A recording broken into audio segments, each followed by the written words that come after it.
Page dossier de notre édition à présent, nous allons vous parler d'une maladie qui frappe plusieurs millions de personnes dans le monde. Il s'agit bien sûr du diabète. Le diabète qui est resté une maladie courante dont souffrent également de nombreux Djiboutiens. Parmi eux figure un grand nombre d'enfants. Le diabète n'est pas forcément lié à l'âge ou une maladie d'adulte. Certains enfants sont diabétiques à leur naissance et d'autres le contractent durant leur croissance.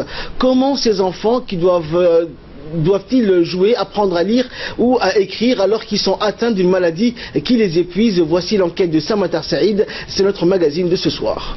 Le diabète de l'enfant nécessite un traitement compliqué et exigeant, d'où l'importance de proposer une éducation thérapeutique à l'enfant, mais aussi à ses parents. C'est là dès l'annonce du diagnostic et tout au long du suivi, notamment en cas de changement de matériel. L'alimentation des enfants diabétiques doit être contrôlée. Il est indispensable qu'elle soit équilibrée. Outre le traitement à l'insuline, l'alimentation des enfants est une préoccupation constante comme pour les parents d'enfants diabétiques. Comme nous l'explique le docteur Abdelrahman Moumindoukié, pédiatre en diabétologie et vaccinologie. Les diabètes peuvent débuter à n'importe quel âge, y compris chez les nourrissons. Si votre enfant boit plus que d'habitude, il urine plus que d'habitude, ou il recommence à faire pipi au lit, c'est vraisemblablement que c'est un diabète. Il faut consulter rapidement votre médecin.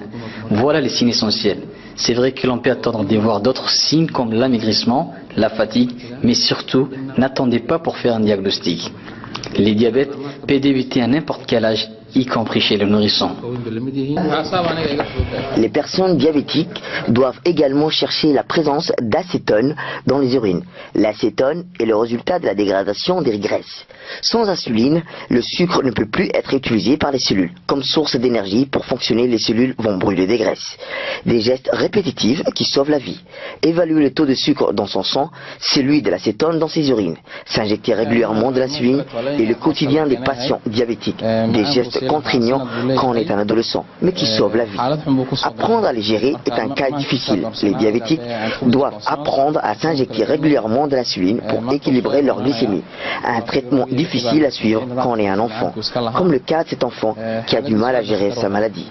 Grâce à ces actions, le ministère de la Santé djiboutien veut pallier ces lacunes pour offrir des services de qualité à la population dans les structures de santé où qu'elles se trouvent dans le pays.